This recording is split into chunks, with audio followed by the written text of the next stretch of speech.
NSO Group Technologies is an Israeli technology firm whose spyware called Pegasus enables the remote surveillance of smartphones. It was founded in 2010 by Niv Karmi, Omri Levi, and Shalev Julio. It employed almost 500 people as of 2017 and is based in Herzliya, near Tel Aviv, Israel. NSO Group is a subsidiary of the Q Cyber Technologies group of companies. Q Cyber Technologies is the name the NSO Group uses in Israel, OSY Technologies in Luxembourg, and in North America it has a subsidiary named Westbridge.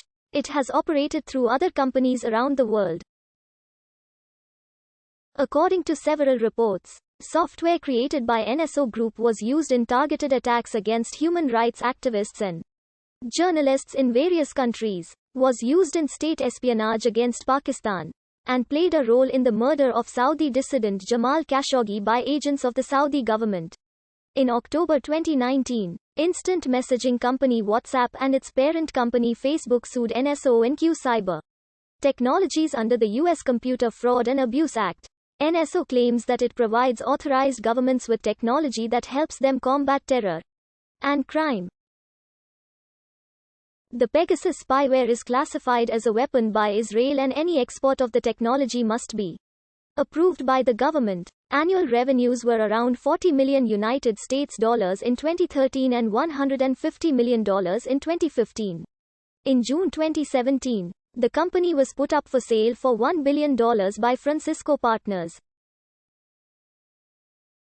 Founders Levi and Julio, partnering with European private equity fund Novalpina Capital, purchased a majority stake in NSO in February 2019.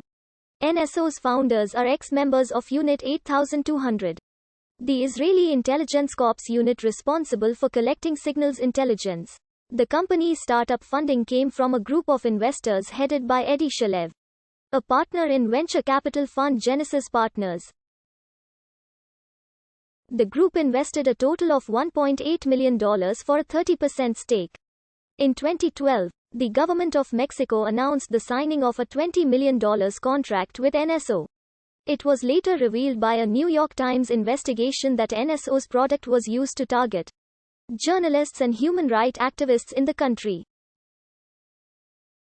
In 2015, the company sold surveillance technology to the government of Panama.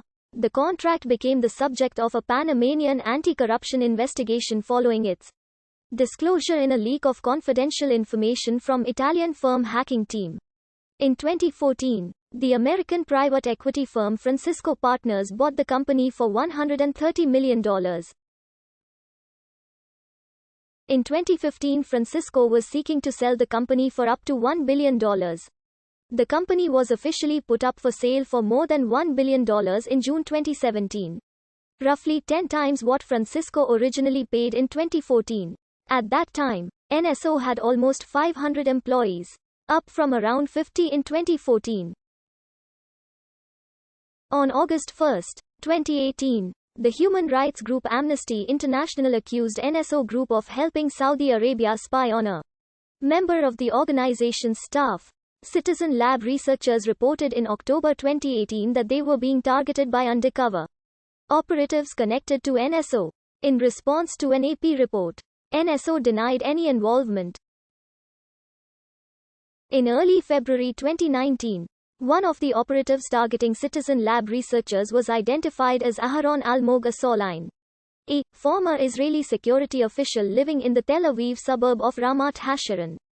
On February 14, 2019, Francisco Partners sold a 60% majority stake of NSO back to co-founders Shalev Julio and Omri Levi, who was supported in the purchase by Novalpina Capital.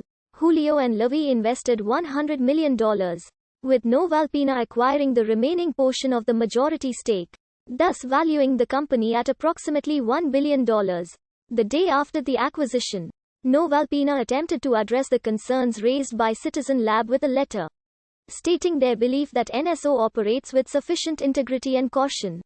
In April 2019, NSO froze its deals with Saudi Arabia over a scandal alleging NSO software's role in tracking murdered journalist Jamal Khashoggi in the months before his death.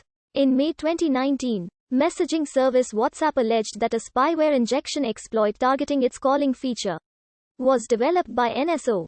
Victims were exposed to the spyware payload even if they did not answer the call.